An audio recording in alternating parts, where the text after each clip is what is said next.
Yo, we are back. Welcome to the Uninvited podcast where we talk about things that will get you uninvited to your next dinner party, man. Listen, we are back, man. I'm glad to see these fellas. Dwayne in the building, Ricky in the building. Yes, sir. What's up? And shout out to Fake Cool Man who puts all this together. Yo, y'all gotta pop up. Like I talked to some of y'all gotta pull up. This space is stellar. You know what I mean? And there's gonna be some new things going on. So listen, we're gonna get into some heavy topics, some not so heavy topics, but just light stuff, men talking. Y'all come in and chat with us. You know what I mean? But glad to be back. You know what I mean? This is in essence, I must say this. This is like, in a sense, having good conversation is therapeutic. You know what I mean? It's important that you have a tribe that you could get with and hash things out. You know what I mean? Like you don't have to agree. You don't have to, disrespect either. But it's all in fun, man. Let's get into it. You know what I mean? Yeah. So speaking of all in fun, a couple of days ago, I was on Facebook, and I really don't mess with Facebook that much anymore because I just haven't. But I put up a post that said on the topic of midlife crises. Did I say that right? And and how men as a whole don't really talk about that. Like so. When you're in your 20s, there's like an older man saying, "Hey, bro, something called a midlife crisis you're gonna have to watch out for when you get like in your 40s and 45 or wherever." Nobody really talks about that. So, for the last 3 years, I just turned 43 in January. So, for the last 3 years, I found myself in a really like deep depression and a lot of regret. And all of those things, but it was a depression that I couldn't shake, and it wasn't anything that was short either. We're talking about a consistent 3-year period. So I'm not totally certain that it was one of those full out midlife crises, because usually the people that I've spoken to, especially men, they start dealing with it around like 50. That's when you have your body changes. You probably can't do as much and not as strong as you were maybe say 10 years ago. But for some reason, I started dealing with it around 40. At this point, this year will make 17 years of marriage. My wife and I have 5 beautiful kids. Between us, we've been married for we've been married for quite some time. Our daughter is an adult. She's like 22. So. You start looking back, but what changed is it wasn't just me just looking back. It was like a deep sense of like despair, and I didn't know where it came from. There was no reason for me to be despairing. I live a pretty good, it's a pretty good life the way that it is. All of our kids are healthy. My wife is great. She still likes me after all these years. Is dope. But there was a sense in where I felt like I was missing out on something for some reason. You never know what it is. And, men go through that. It's like you're 20, you have certain aspirations and goals about life, but then you get to around 40, you be like, well, you start looking back on what you've missed out on, and it begins to wear at you a little bit. But there might be some chemical changes, hormone changes, because as you know, sometimes testosterone starts to lower, and that has a lot to do with our mood. If your testosterone is low, your mood might be crappy. So there's dealing with that. So how it happened with me was there was a point where I got to get myself together. This was after COVID. It's like I'm going to start going to the gym, and then you start wanting to do stuff that you hadn't done before.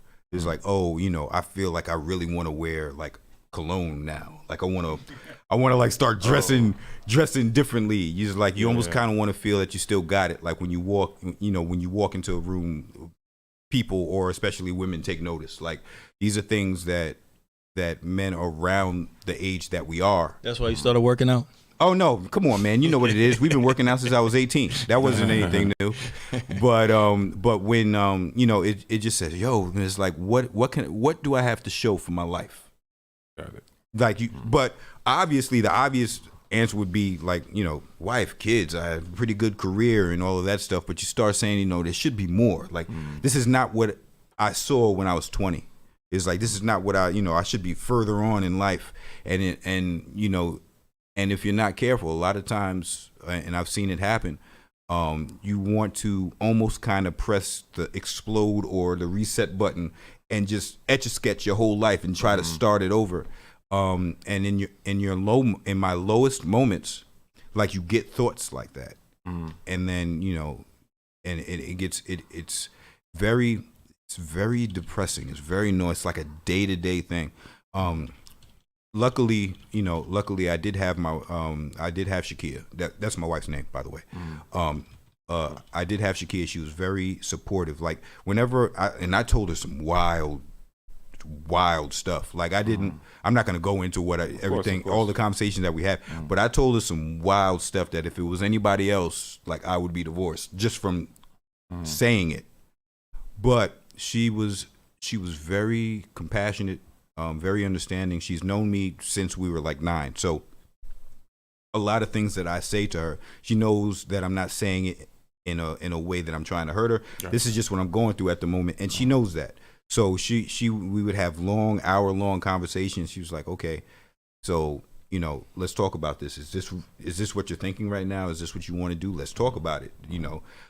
Is there a way that I can support you while this is happening? And she was super supportive, and her support has gotten me at least past this first stage of it. Because I'm not stupid enough to think that this is going to be over. Like, this is one of those things where you'll have high periods, you'll have low periods, and I think that's just life in general. But it was rough going through it. Wow. Is this something that is, when you say going through it, is it you still going through it, or?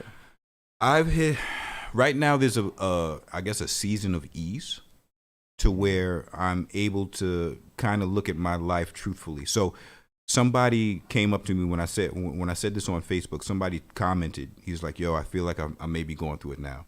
The first thing I told him was that a couple of things. One, it was impossible for you to choose everything.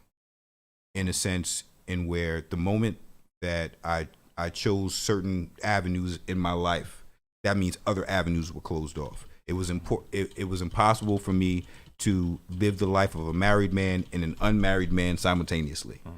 So I know that I've chosen this. But then the second part of that is there are people right now that would kill for the life I lead.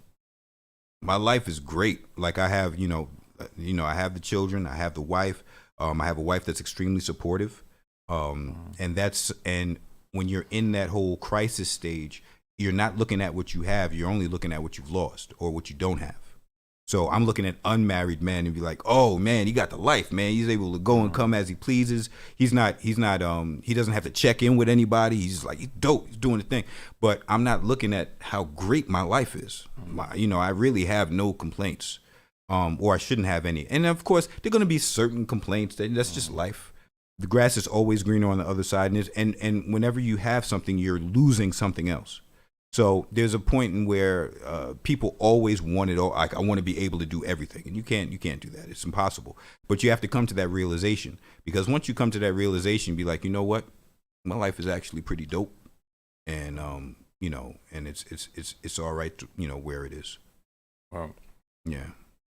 But so I got a question, man. What do you think is the reason that brought it on?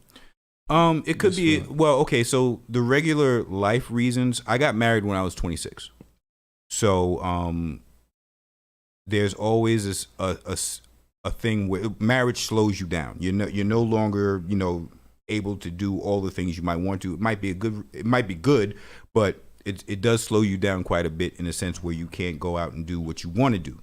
There's certain things like Sean, perfect example. Sean was like, hey man, I got this song that's going crazy in Japan, and I want you to come down, to celebrate with me. It's like, I can't. I got young children. I can't really move around like that. And I felt the type of way about that. Like I can't. Did you actually want to go? I've been trying to get him to go to Japan. He's been trying to get me to go to Japan. Years. Yeah, Did you actually he's been wanna trying. No, there was a sense I wanted to celebrate with my boy. Let's talk about see here you go with the bullshit. That one. No. I'm just asking. Did you want to go? Did you really want to go? Yes, space. I wanted to go. But But like, and most married men will say this, especially when they have children. It's like, okay, they're friends that aren't married. It's like, yo, we going out to do fun shit. You want to come? He's like, nah, I can't. And even if I can come, depending on how that friend is, my wife is like, yo, that guy. No, you can't go with that guy. Can I jump in and say something? Yes, sir. With this, and Ricky, you could jump in as well. Sure. I've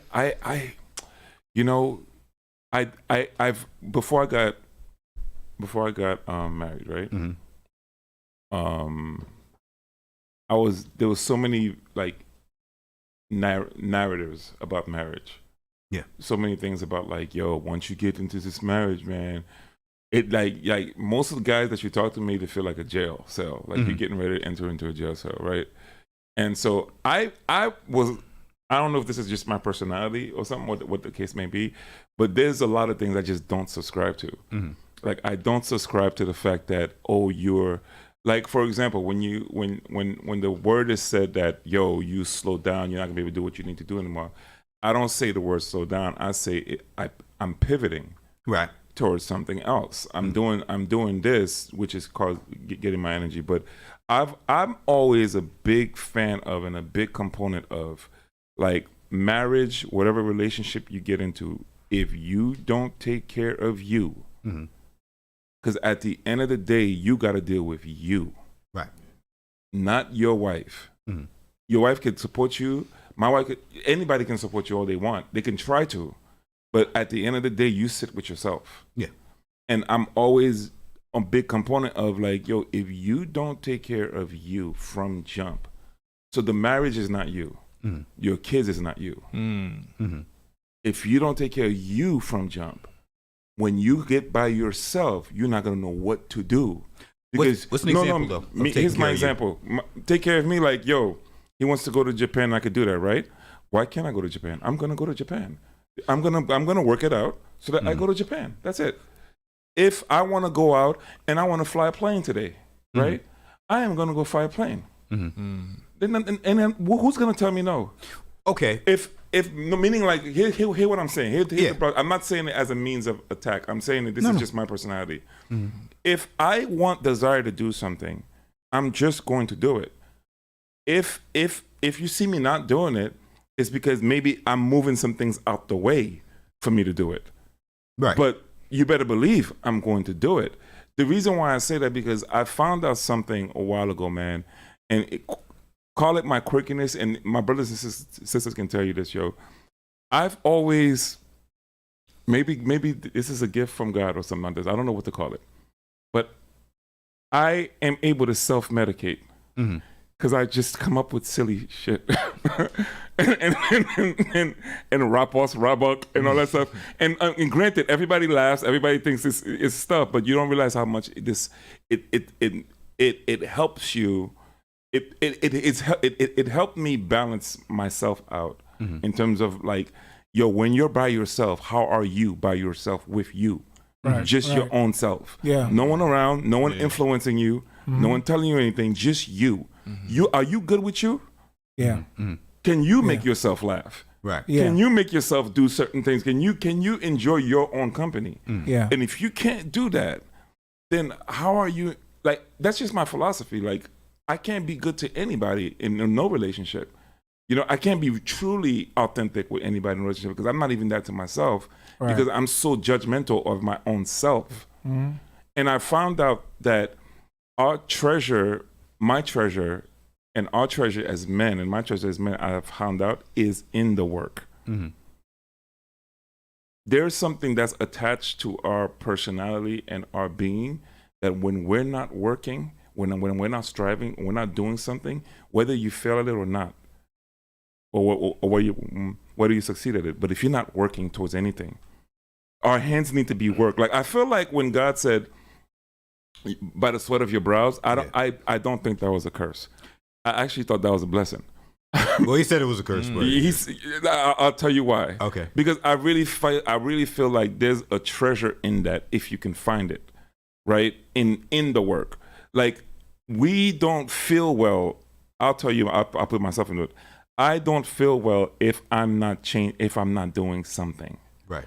If my hands are not working towards something. I personally don't feel well. If I am into a routine, if I get stuck into a routine, like, I'll do stuff like I would change the way I drive, Mm-hmm. I'll change that whole route. I would literally go and get in the car and get lost on purpose. No, straight up. Because if I find myself, I'm rigid, I'm into this routine, my brain can't take it. Well, I'm a creative, I'm a musician, all that stuff too. And some people say, oh, that's because you're that. But I'm like, yo, even before I started playing keys, that's just how I was. I just could never see something and not, okay, well, Sean knows this. Who knows this? I love the action. Yeah. Right? I have to find myself in something and doing something. Sometimes it's bad. Yeah. Sometimes it gets the best. Yeah. Well, sometimes it gets the worst of me. As a, but the point is, I'm saying to you is, like, I'm not saying this as this is some sort of like remedy or anything like that to anything. I'm just saying that I found certain little things along the way, right, that kind of like got me through. Well, and not, I wanted to kind of tether on your point before I lose it. Okay, so as far as action outside, so in the beginning, when I did get married, there were a few things I was doing. So I was in a church. I was heavily into doing ministry work, not necessarily preaching or anything. That would come later after I went to another church, but like, soundboard, doing stuff, being in church four times a week. So it was fulfilling. There was a lot of, I felt like I was doing work, and it was good, but I was getting a lot of pushback at that point from my wife. It's like, all right, you're busy with doing stuff outside, but you have, like, at this point, 3 children, and 2 of them are infants, and there's help that's needed here. So I had to, of course, take myself out of a lot of the things that was bringing me joy, quote unquote, at the time, to concentrate on the home. And a lot of times when it comes to, well, I'm not going to speak for all men in general, but me, I need to be outside. So when I had to subtract myself from that and then go more inward, I had an attitude. Like, it was like I was upset. That there was a lot of arguments and all of that stuff because I have to be home to do a woman's work. But looking at it from hindsight, it's one of the best things I could have ever done because my kids know me. I know many men that have been in ministry and their kids hate their guts at this point because they were always gone. So in doing the busy work, so I do take self-care, but my self-care is like 2 hours at the gym in the morning before my kids get up and then I come home. But so you do have to do that, but you also have to say, well, listen, this is my life now. So me not going to Japan with Sean, it wasn't that anybody was physically making me not do that. I was looking at where my life was or what was going on in my life, and I made the decision to, all right, it's great that this is happening in Japan, and I love that for him. I've known him for like over 20 years. I love that for him. I like to see all of my friends following their goals and their dreams and achieving those things. I can't get on a plane, but I will be rah-rah from the Bronx in my apartment while I'm feeding babies. So that's part of the crisis thing too, because I had to make that decision against what I might have wanted to do personally. But I did it for them. But then when you get to like 40s, like, look at all of these things that I've had to give up. Let me ask you that. Let me pivot on that. So if it's something that you can in one way say it was an actual blessing, then how is that a crisis at the same time? Because in the thing and biblically this is how it is too. But anything, and this is what I've seen as my years of being a Christian and reading the Bible and seeing how God moves in Scripture. In everything that God gives you, there's always a work connected to it. So with Moses, it's like, yo, you're going to lead these people. It's going to be great. It's like, you're going to be head of all these people. But you also got to lead those people. And in leading those people, there are things that Moses had to endure because he was leading people that at the end of his life, he was like shaking his fist. He couldn't even get into the promised land after that. He's like, yo, what's going on? Like, I was trying to be good. Like, you gave me these people. I've been trying to lead them, and they've been giving me their ass to kiss for all these 40 years. Not to say to my family it's like that, but I'm saying you got to give. It's not a glorious work. There's real work, and then in that real work, at the end of it, after you've accomplished that work, there's a blessing after that. But you're like, yo, there's a lot of things I could have been doing that I'm not doing, and sometimes it sucks. But then at the end of it, now that my kids are almost grown, and I'm looking at. That's what I'm speaking to mostly. It's like if you are into something that you're saying. That, and I've heard preachers talk about that. Oh, I don't want to be here, but God made me be here. Sir, just leave. Like me, I'm sorry. No, and you can. But I feel like if God, this is just my opinion now, right? If you're saying God called you to do something, I'm talking about preachers that I've heard say certain things like this. If you're saying God called you to do something and it's just like this, right? Then, eat like I don't want to hear that you lost your life. Like, live in that and be happy in that. Then, if that's what it is, if you're not sure, then that's when you could talk about that it's a crisis. Oh my God, I can't believe I did this. Right. Then that means you wasn't sure that God really called you. That in my mind, I'm looking at it. I'm like, well, that means you wasn't sure, brother. You really wanted to do something else, and maybe God was calling you to do something else. Well, no, I don't meaning it's. I've heard like similar statements in terms of like other folks saying like, God, I didn't really want to do this. But God called me. Like I'm not gonna talk. You know what I mean? Yeah. I don't understand that. No, bro. I'm saying. I don't understand. I'm saying the nuances is not necessarily that God called me and I'm doing it. I'm doing it begrudgingly. He's saying if you do this particular thing, there will be glory at the end. But there's days. You have days where you're up here and it's going well, and then you have days where you're like really low down here, and your flesh is saying, yo, this isn't cool. Everybody goes through that.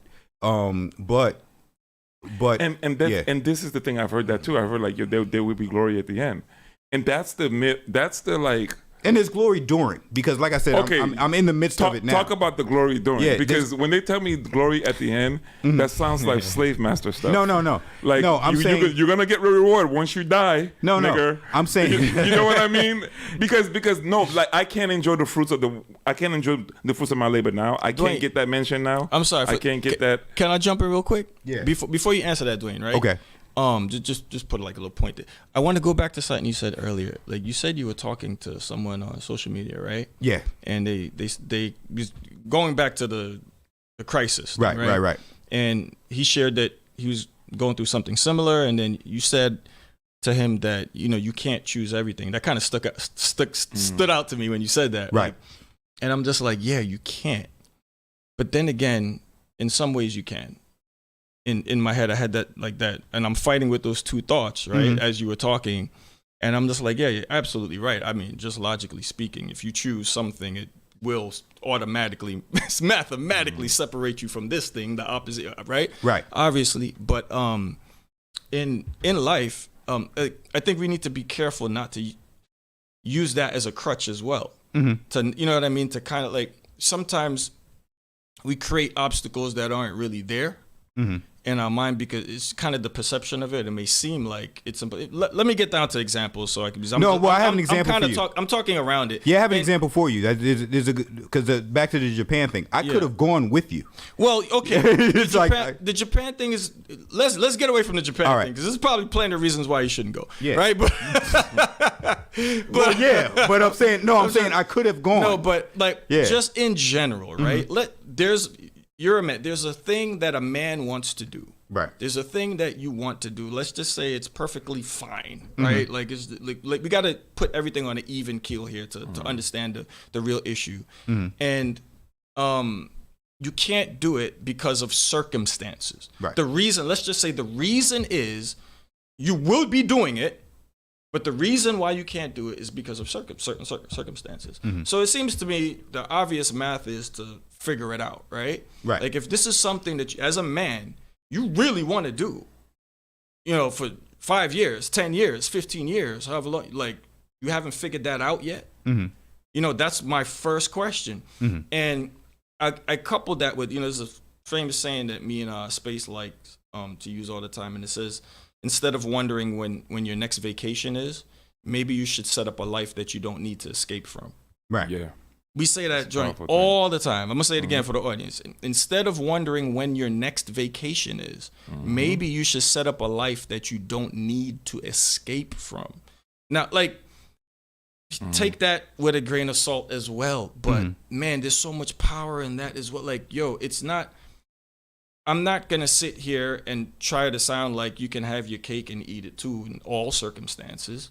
But guess what? Sometimes you can. Yeah. Maybe on you know, maybe tomorrow at 4:00 I can have my cake and eat it and have the drink and have, you know what I'm saying? Like, there's certain things, like I'm just saying, like, because, so when you brought up the example about what you couldn't do, I'm thinking about all the married men that I know that were able to go. Well, you know? no, well, and I know, no, hold on, and I know it's circumstantial, like, obviously. So there could be certain circumstances that apply to person A that doesn't apply to person B. We know that, but in general, I think the message that I'm trying to send out there to people is that regardless of what you're going through, right? Mm-hmm. And whatever it is, as a man, we're talking to men right now, right? Yeah. Like, if there's something that you want to do, it's only going to happen if you get up after it. You know that as a workout, you know what I'm saying? Yeah. I'm not. And make a way, like, even where there seems to be no way. You know what I mean? Like, it's for real. Right. That's my point. No, okay, so what I'm saying is when I'm saying, or maybe I have to change my language, but when I'm saying I couldn't do something, I'm looking at my particular circumstances and I'm making the choice to do this or that. Yeah. So at this particular point, a lot of the things that I haven't done is because, you know, the size of my family and my wife needed a lot of help, and as her husband, I didn't feel right, or I don't feel right in this particular circumstance choosing this. Yeah. I choose to stay here. With, you see, there's a lot of things I want to say to, but I don't want to get too personal because you're talking about family and stuff. Let's make it a little more general, right? Okay. In general, right? Like, okay, a guy wants to do something, right? Mm-hmm. He's got a family. He's got these circumstances. You just mentioned circumstances. Yeah. It doesn't matter what your personal ones are, right? Right. Is there an answer to that? Yes. That's what I'm saying. It seems like an equation to me. Okay. Because it's a problem. In math, you have a problem, and then there's an answer. There's a solution to the problem, usually, right? So what I'm saying is, what is the solution? So in other words, it sounds like to me like a person like that, in that circumstance, maybe they need to make more money. And if they had more money, they would be able to, or maybe they need a nanny, and you know what I'm saying, whatever, you know, whatever the case is, for whatever it is that you're trying to do, like, there's something preventing it. Usually in life, it's, you know, most of it boils down to finances, more money, and you know, and time. Right. You know, like if how busy you are and how much money you have.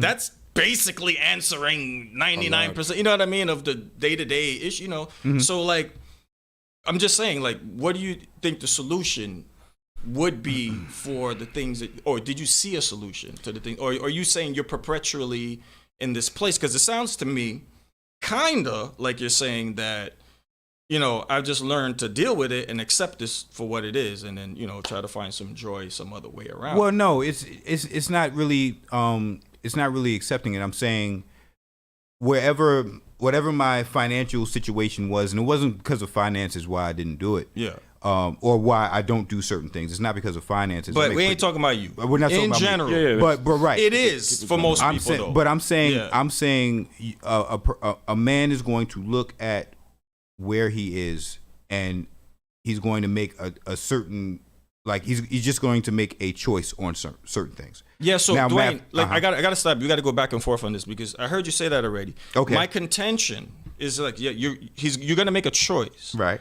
I'm saying, is one of your options to make more money? Is one of your options to make more time to be able to do that thing which you cannot do? Is one of your options to solve the problem? But I don't hear you talking about that. You're just saying that I can't do it. and I just made a decision. Well, no, So I got that. We know that already. No, right? I didn't say I know. My thing is not that I can't do it. I can because I could absolutely do that thing. I'm saying I made a choice not to do that, not to move what's going on in order to do this other thing that I see as more valuable at this point. Yeah, but that's exactly what I'm talking about. Okay. Why can't you do both of them? What exactly is stopping what's the solution? you? What exactly? Because as soon as we could pinpoint, like, that's why I'm trying not to make it personal. You know what I mean? I'm talking in general. Like, as soon as you can pinpoint the problem, you already found a solution. You're gonna know what the solution is, pretty much. What exactly is stopping you? Why did you need to make that decision not to do? You want to do A and B, and let's just take away the circumstances in which A and B are mutually exclusive, and cannot possibly exist together under any circumstances. Let's take that out, right? Because that's it. Let's take that out, right? In all other circumstances, there's a way to do B, A, and B. Maybe not for you. Okay. Maybe not for me. Right. But Space could do it. Okay. Maybe Ricky is able to. How's Ricky able to do it? How's this person able to do it? How's that person able to do it? You know what I'm saying? So I'm saying, what exactly is stopping you? And then you'll know what your solution is. Okay. Ricky, you want to jump in? Does that make sense? Yeah, it makes sense. Sorry, Rick. Rick, No, let me ask a question. My only question would be, is there a way to do A and B like equally well? Like, okay, when I say equally well, I'm saying, if you do A, you don't get any loss out of B, or if you do B, there's no loss from A. Are you doing both of those things? Can you? Yeah, so that's exactly the scenario in which we're talking about. It's possible. Yeah. Right. So, and I guess, I don't know, we got to, until we find another example, going on a trip somewhere, I can't take this trip, right? Because why? Why can't I take the trip? Why exactly can't I take the trip? Finances, right?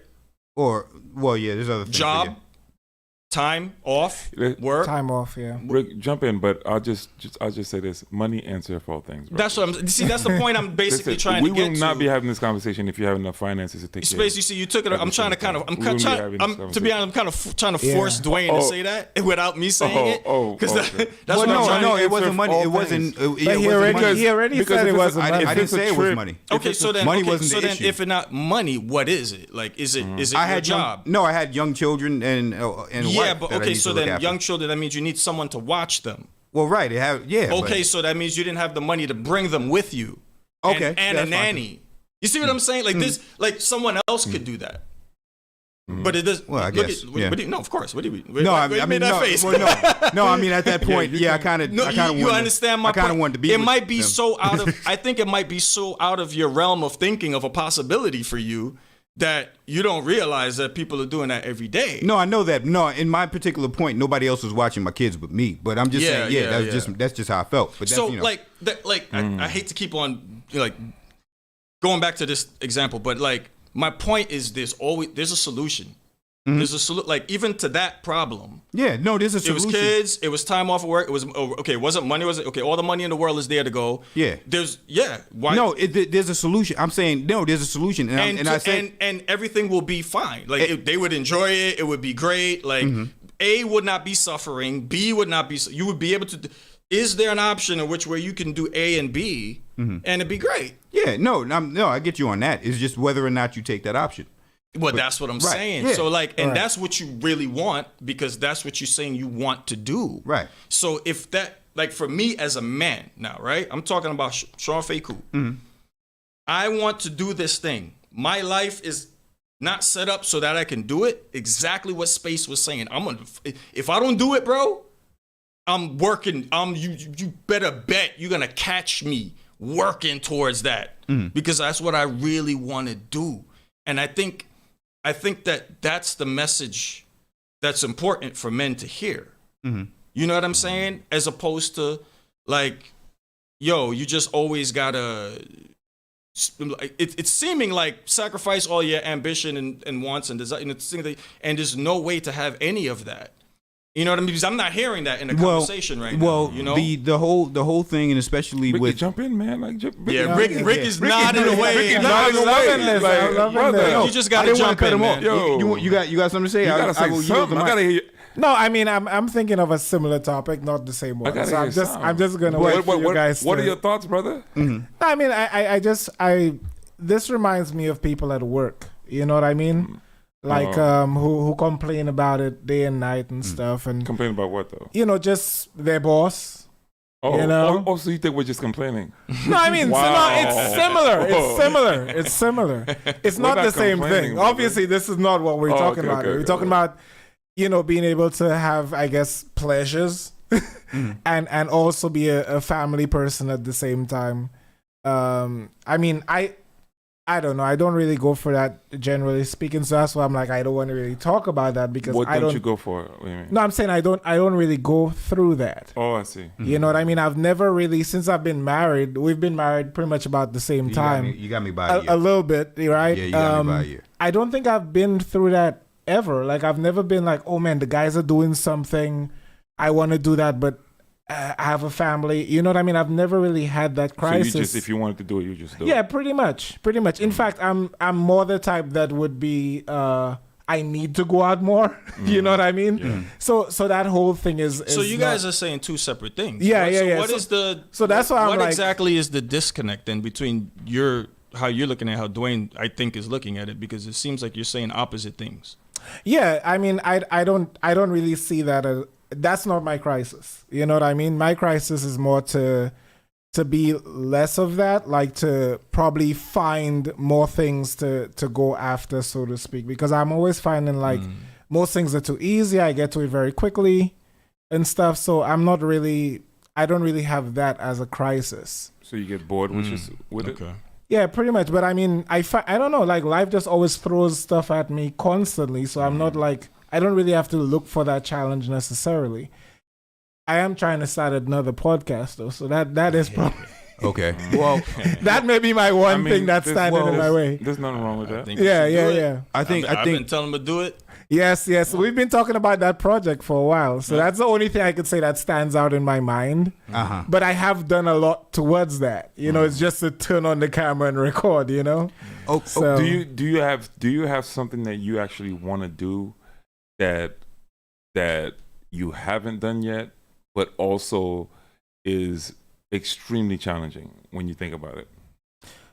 Or maybe extremely challenging. No, I wouldn't. But not really. I don't really look at stuff that way. I think maybe it's the podcast because. Yeah, I think it's the so. Podcast. I'm jumping in on this. Hey, no, I'm gonna call you out now. Right. So Rick been trying to do this podcast for a minute, right? About a year. And he's buying all this equipment and all this gear and stuff. I'm like, yo, Rick got all this gear. You got better stuff than me up here. You know what I mean? Yeah. And I'm like, yo, when you gonna launch a podcast? When you gonna launch Rick, when you gonna?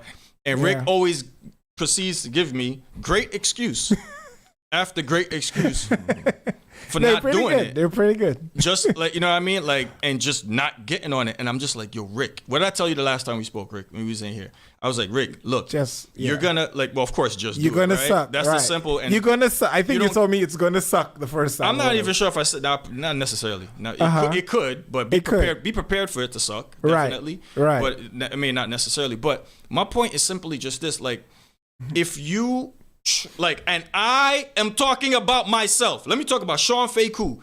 This is something I've had a problem with for so long, and I corrected it. Like, trying to over-engineer this thing. Yeah. And get the scenario so perfect. Right. Before I can start and launch. Right, yeah. Because I'm so detailed as a producer. You know what you're saying?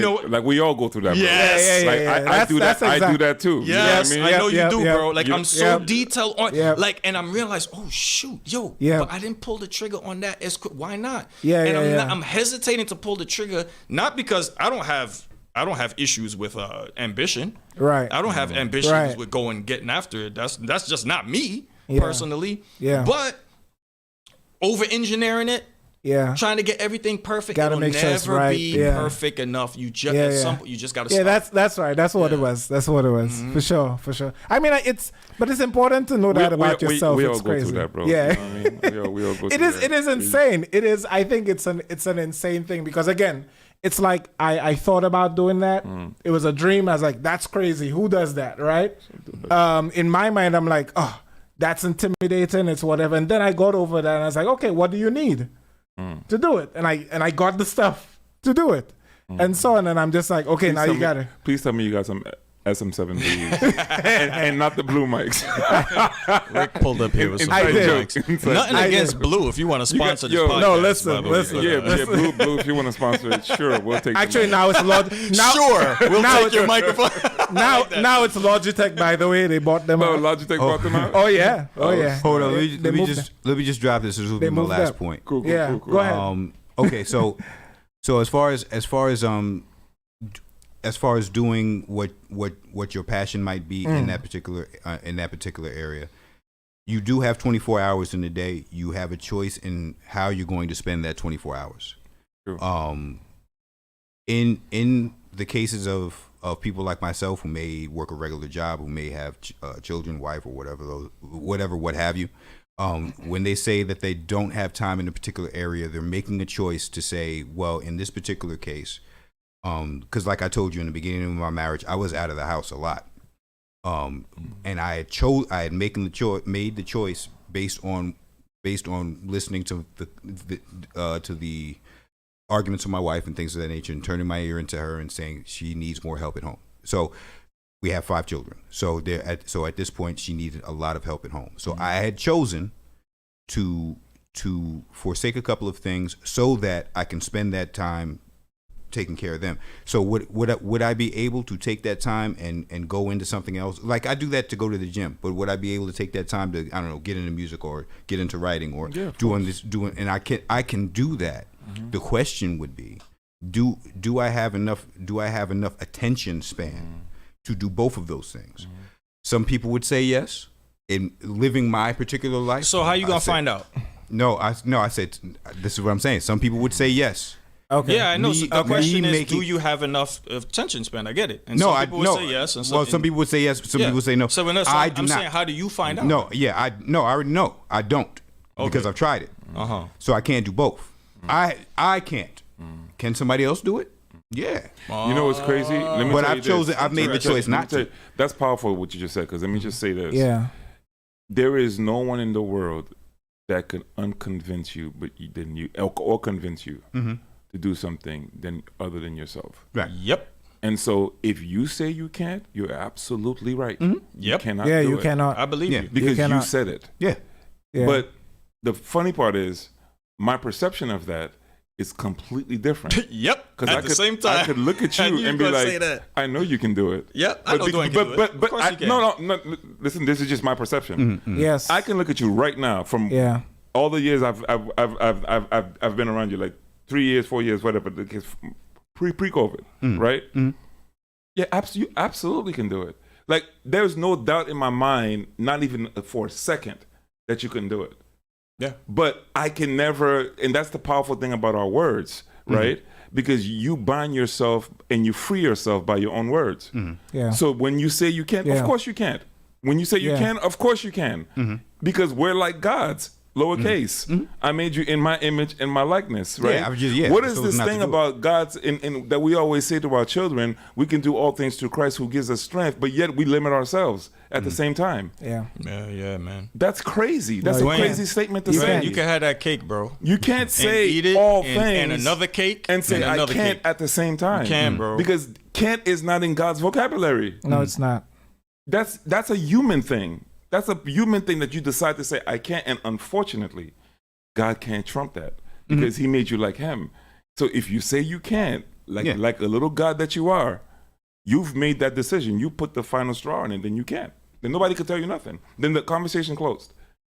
You know what I mean? And that's the danger I feel like with anybody. Who told you could lift that kind of weight that you lifting today, bro? Anybody. With that piece of metal going through your back. Oh, thank you. Dwayne couldn't lift. Yo, I was about to go there. Hey, I didn't want to me go and there. Cosal used to look. look.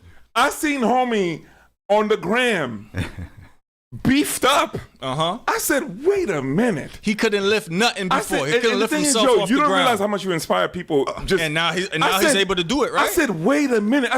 Where's Andrew? What was that? You don't know. Wasn't that 3 years of dedication, Dwayne? Yeah. But you 3 years, right? But here's my thing. You see, this is just my perception of you. Right. I look at a man, and this is different. I look at a man that has enough discipline to stick to something That's for 3 what I'm years. saying. No, yeah, no. No, listen to me. Let me finish. Let me get my rocks I off. think you misunderstand Let what me I'm get my saying. rocks off. I think you misunderstand. No, what I'm but let saying. me get Go my ahead, rocks off. Yeah. I look at, but this is my perception of you. Again, we all have our own perception. I can't change your perception of you. Right. I'm giving you my perception of you. Right. Nice. Right.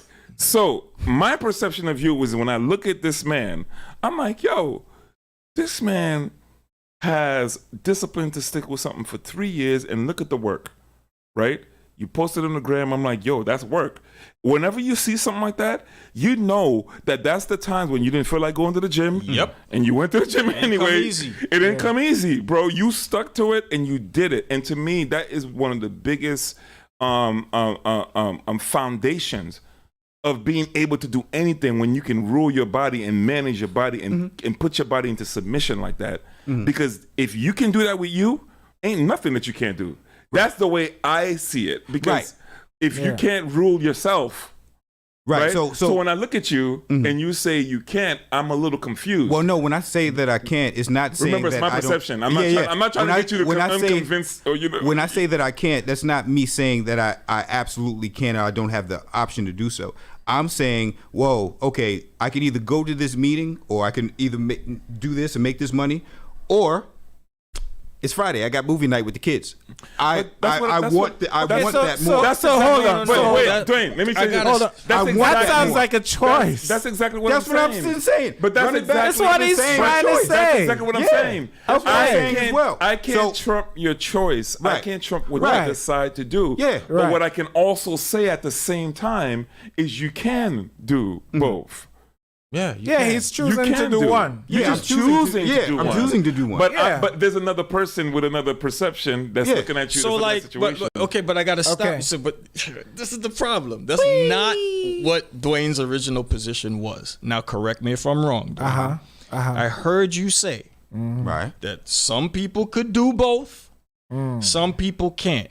I know myself. I'm not saying that someone else can't do it, but I can't.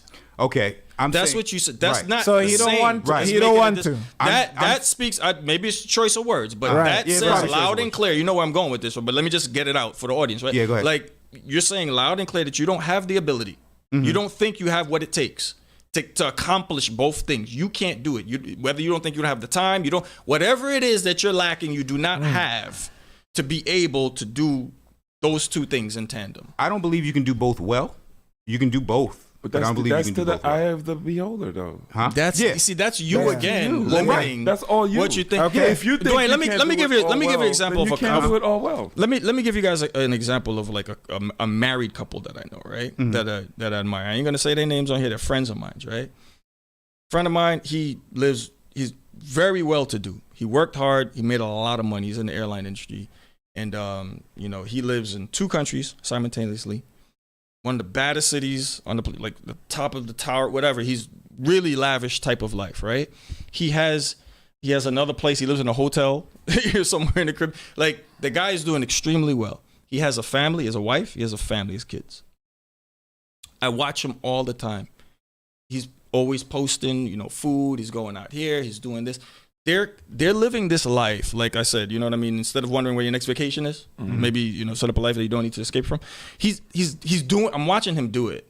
And, my grandma always warned me, like, never envy off of people because you never know what's really going on behind. But, right. That aside, like, here's a clear example of a guy who's able to hang out with his friends, go out, eat dinner, travel, do things, have a family. They're fine. They're great. You know what I'm saying? It's like, and it doesn't have to be a toss up. And it sounds like what you're saying is that toss up is what's the word that I'm looking for, Rick? Mutually exclusive? It's built in. Uh-huh. It's built. You're talking about this thing, as if it's like it's just there from the ground floor, like it's ground zero, and it's not something that you can change. And I think that's the essence of what we're kind of really disagreeing on here, because I'm sure you agree with you can work hard and accomplish things, right? Okay, you don't disagree with that. And we know that, life will, sometimes you got to make decisions in life, and I can't do this one right now, but I could do this one. But what we're talking about is the bigger picture of being able to work towards stuff that you want. You know what I'm saying? There's a way to accomplish that, whether it's in the short term or in the long term. And as men, we got it. Like, if you're going to look back 5 years and you're in the same position, 10 years, 15 years, 20 years, and there's not progress, like there's almost no excuse for that. You know what I mean? Like, I'm not going to say for anyone, but, people in our circumstances, like living around here, like, unless, like, it's been like, I don't know, hail from the heavens falling on your roof every day, like just like unforeseen circumstances. There's no reason why any red-blooded man can't get up, work towards his goals, and be absolutely fulfilled with his family right there. Because I'm watching people do it. I'm watching my man Space do it. I'm watching my man Ricky do it. In my perception, I'm watching you do it. You know what I mean? See, that's my perception of you. But in your mind, you're thinking that no, I cannot. I'm choosing not to. So but you're saying you cannot. You said that, right? You said, and you also like implied that in so many ways, Dwayne, right? Because you're telling me this whole conversation started with a crisis, right? And you're saying that you want to. This is the problem. This is the thing that we can't get past. I understand your decision. You made a choice. I get that. Right. But you want to. And you think you can't. So you're making a decision based on the fact that you think you can't.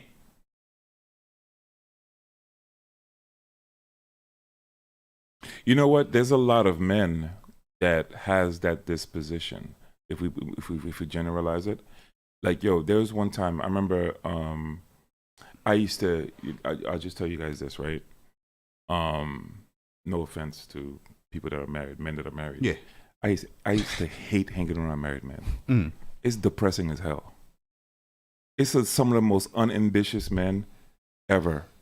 And it's like they're like, oh, why don't you go and be with married men? And when I look at them, it's sad. I just get sad. Because I'm like, y'all talk about the same thing. Y'all complain about the same thing. Like, bro, I don't want to hear, like, I get it. I'm not saying that at that time when I was very early in the stages, right? I'm not saying there's not things that you can't talk about being in a relationship. There's some common things that you go through, right? But I think that I'm more inspired by the person who keeps finding solutions, or who he keeps progressing forward. Be like, yo, we're not talking about that. That's what it is. Let's figure out how to go get this land over here. Let's figure out how to do this. Let's figure out how to go buy this tower building. Let's. I'm more interested or intrigued when I hear dudes talking about stuff like that. So I used to hate hanging around married men. Although counselors be like, you should hang around married men. I'm like, I don't like it. It's boring. They are boring. And I'm the ones that were in your circle. Yeah, the ones in my time, circle. Right? I'm like, yeah, y'all until boring. You met some other ones. Until I met some other ones. Whoa, exactly. It don't gotta be like this. Exactly. Then it changed my worldview. I'm like, yeah, that's what I want. Not what y'all doing. Y'all walking around in big old fat bellies, right? Y'all unambitious, right? When y'all bend down, y'all scared to bend down because the crack of your ass is showing up, right? You're just a mess, and you want me to be that? Yeah. Mm-hmm. Yeah. Like it's just awful. Like when I could remember being around the circle I was in at that time. Yeah. And and no offense to people at the point that they are in their lives, right? Yeah.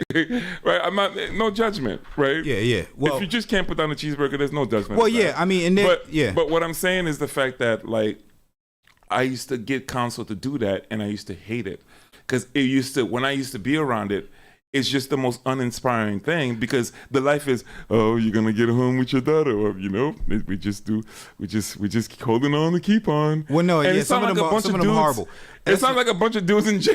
Yeah, that's not where. What you talking about? That's not where I'm coming from. No, I know, but I've chosen to kind of be the doting father and not leave them. Right, I'm taking away the personal aspect of it. Yeah. I'm just making it a little bit more generalized. Right. Because what you're talking about, I can imagine a lot of men having that same type of disposition. Yeah, it's like I want to be with my wife and kids. You know what I mean? What it is. And my thing is, there's nothing. And here's my question: there's nothing wrong with that. Like, yo, if I want to be with my kids, I want to be with my wife and kids. There's no. You should. Yeah, that's a joy. Yeah. To do that.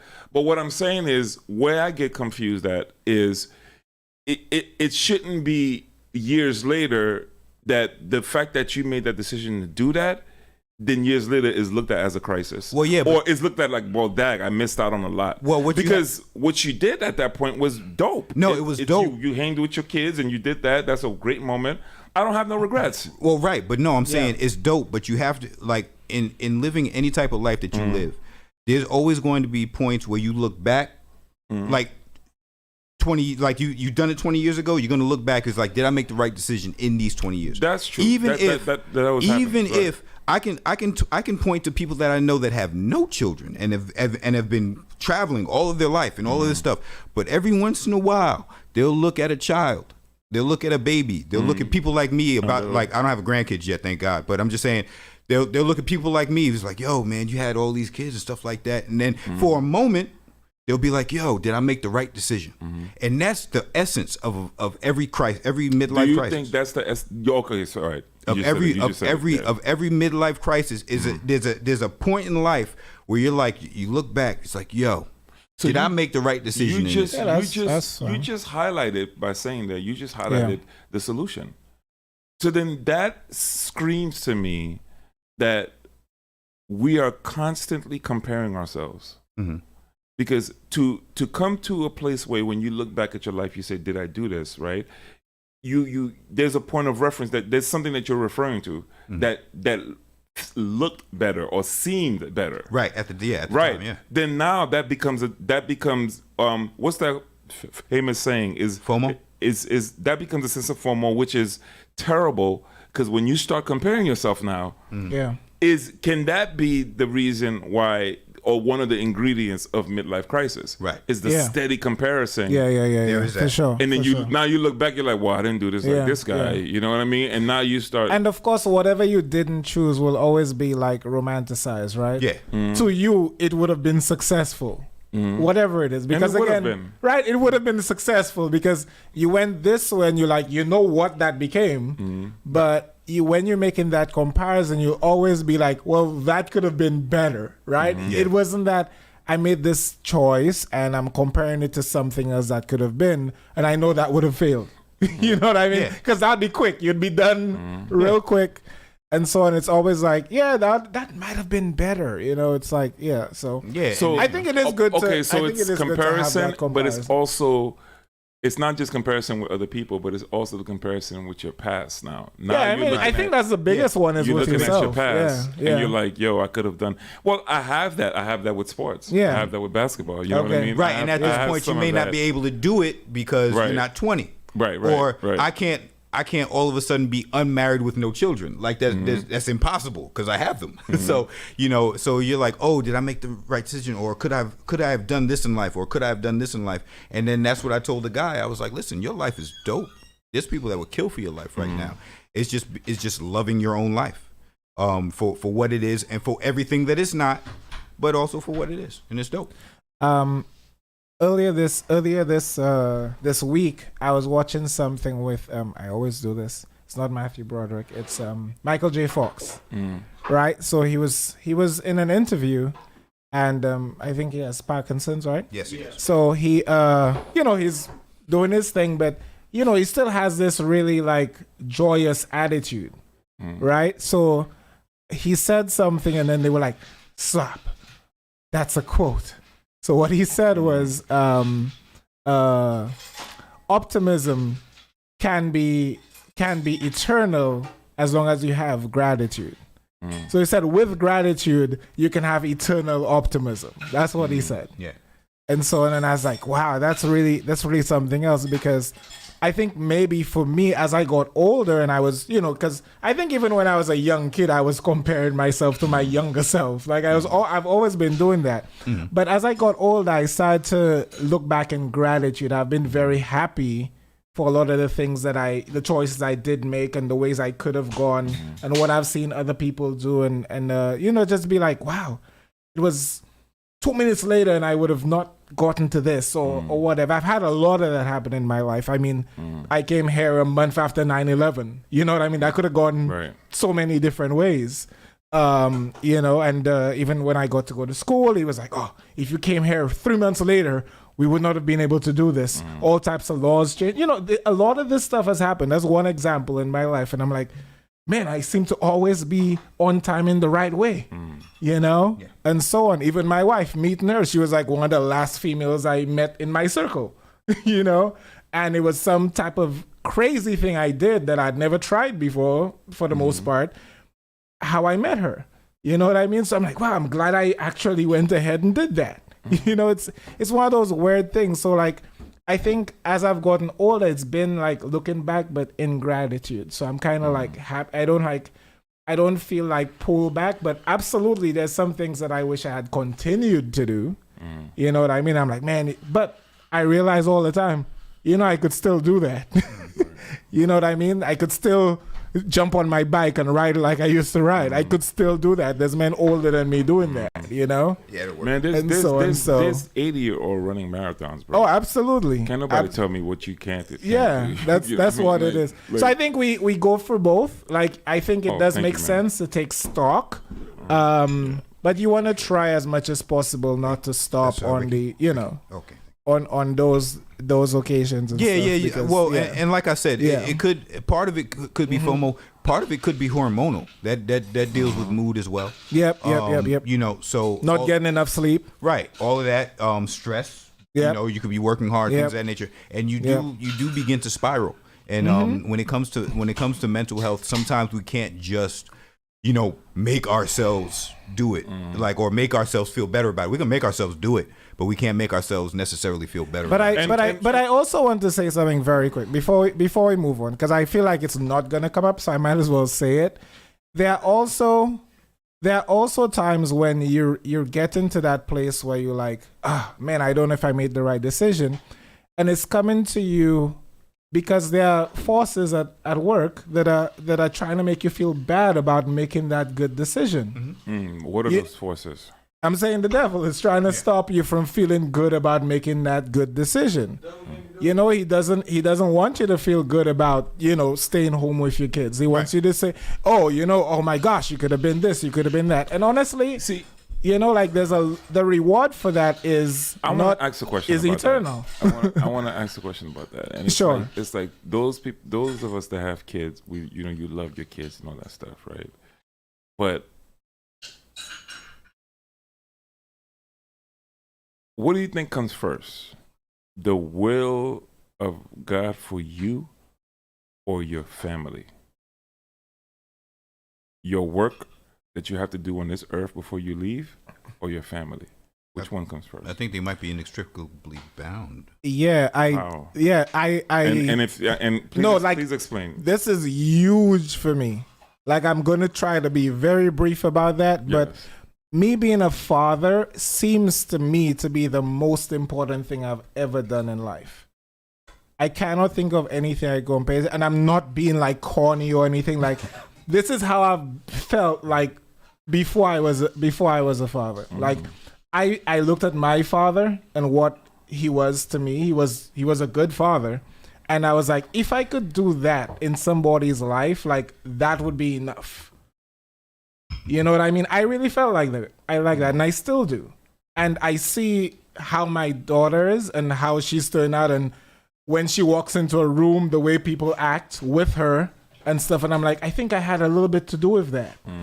And that brings me a lot of fulfillment, more than me winning my volleyball trophies and table tennis. You know what I mean? Cheers, man. Appreciate like, it really does. So it's like, good stuff.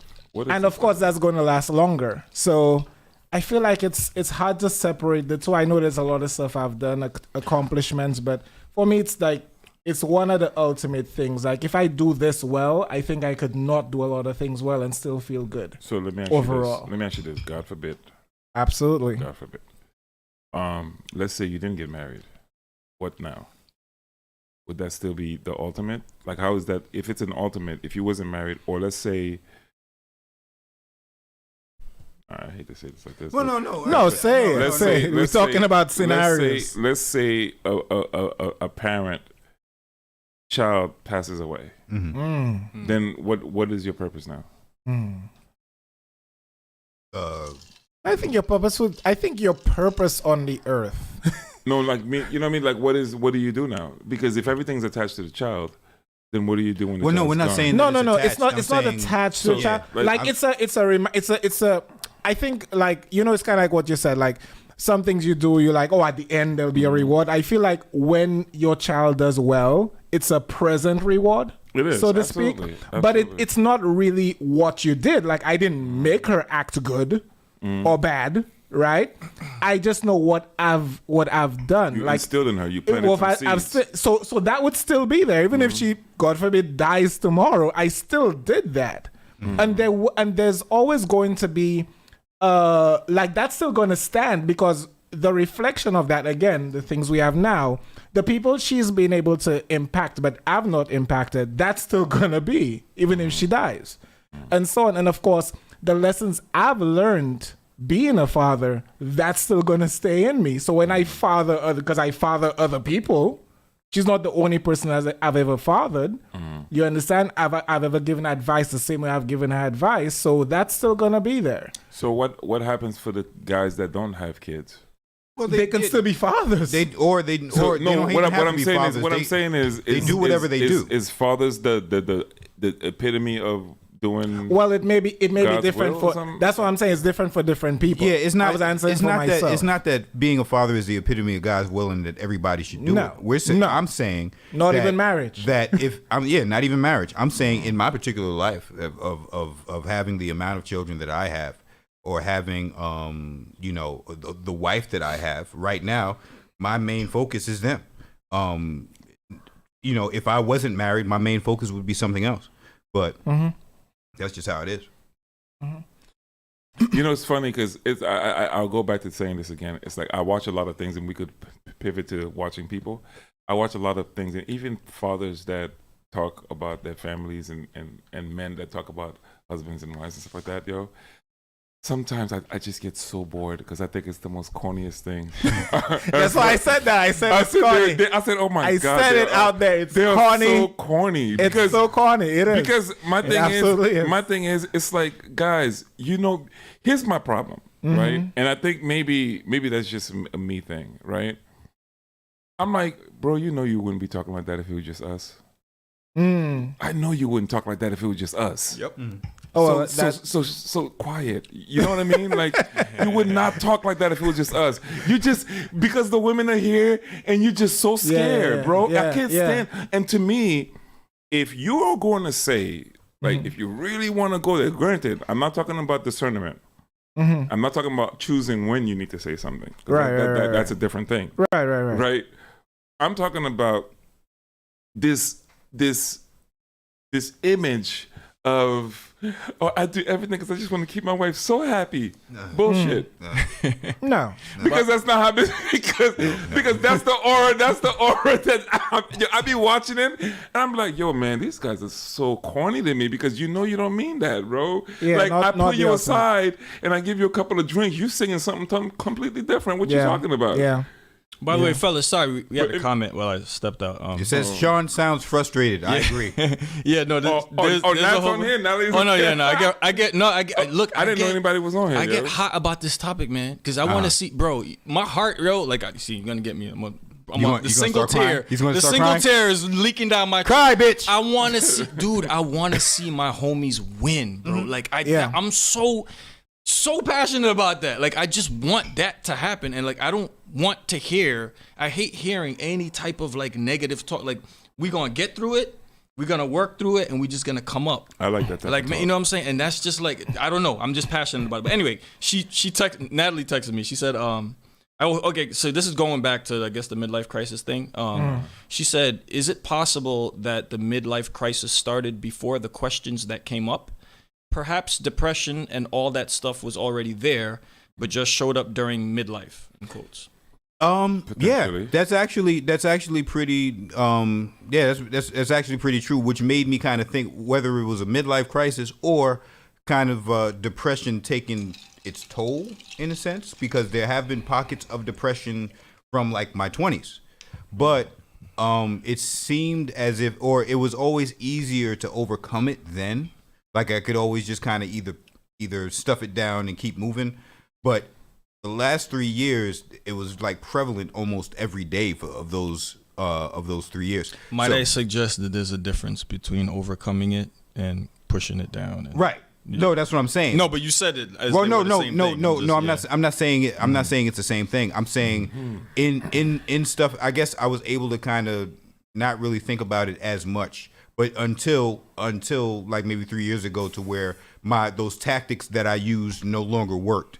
And I actually had to sit in it. You never dealt with it. I never dealt with it. And you're dealing with it now. That's the point, right? So I had to sit in it for a little while. Gotcha. But yeah, so it could be. It could be. Can I ask you this? Because maybe there's other people that might deal with the same thing. Because that's a great question, Natalie. Yeah. Were you able to identify at the point that you was able to recognize when you got depressed? Do you know when that happened? That feeling, or I don't know anything about. Well, in the beginning, in my 20s, I was at the point in my life where I was saying, I don't claim this depression. In the name of Jesus, I don't claim it. So that's a way to kind of stuff it down and keep moving. It's like, this is not on me. That's just the devil messing with me. As I've gotten older and said, well, this might actually be a real thing, and I've actually had to sit in it and actually talk through it, and actually say things to my wife that most married men would be like, yo, you don't say that. It's just like, you're not supposed to say that to her. But I in doing that help me actually overcome it, or at least see it in a better way. And that's important. And I think that's also important too for married men with wives. We're under yes, easier to ignore. It makes it easier to ignore to say that's not on me in the name of Jesus. But that's the fib of the church. It is. It is a fib. Stand. It's a fib. It's just like, bro. Like, we don't deal with mental health at all. Yo, we don't. Stop. We don't.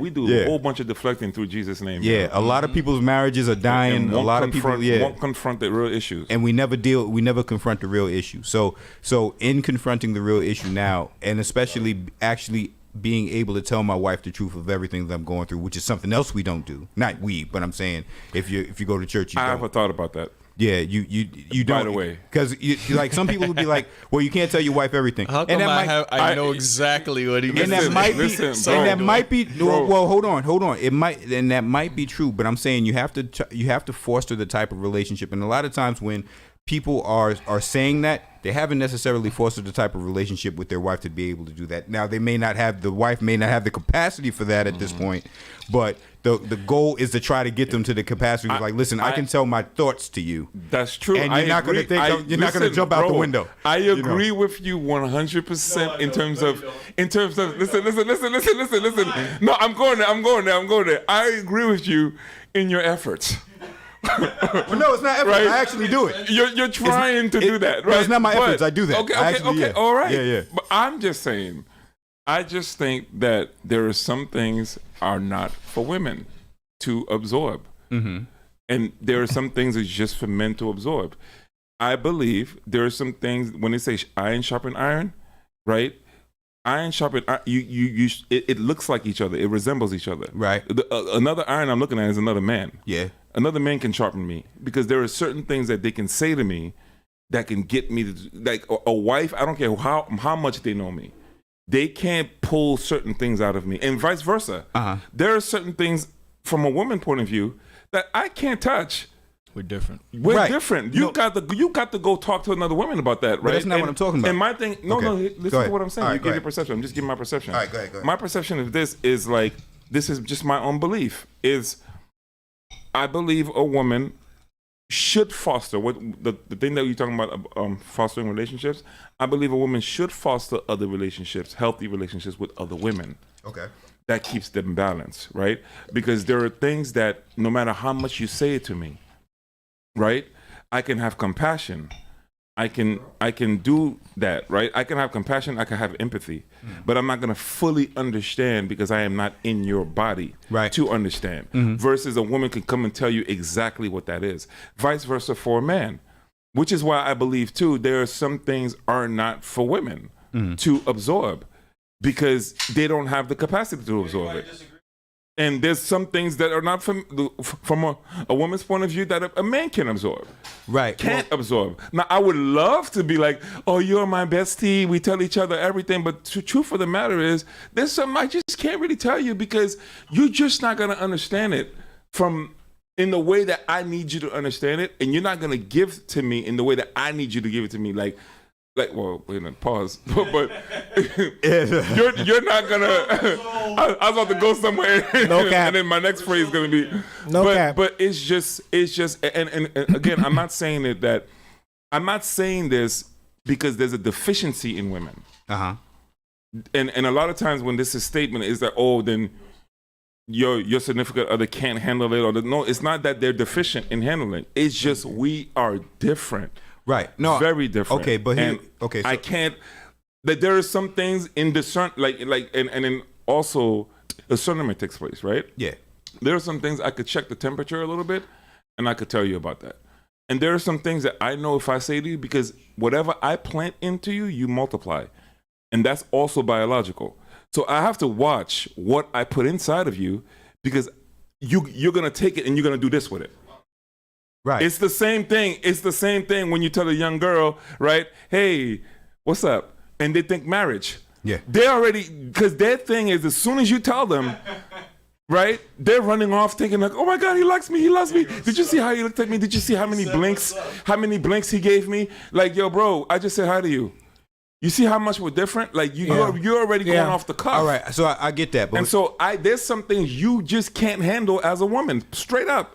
I can't tell you that. I got to go talk to another king. Okay, here's the thing. About that. Here's the thing. One, all right, so this is the person that you're married to. So number two, absolutely. I'm not married to another king.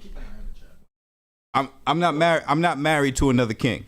So what I'm saying is if I'm married to somebody and there's an issue that I'm going through that's affecting the marriage, like your wife is not dumb. She knows that you're walking around the house, you're angry all the time, you're snapping at the kids. There's a reason for that.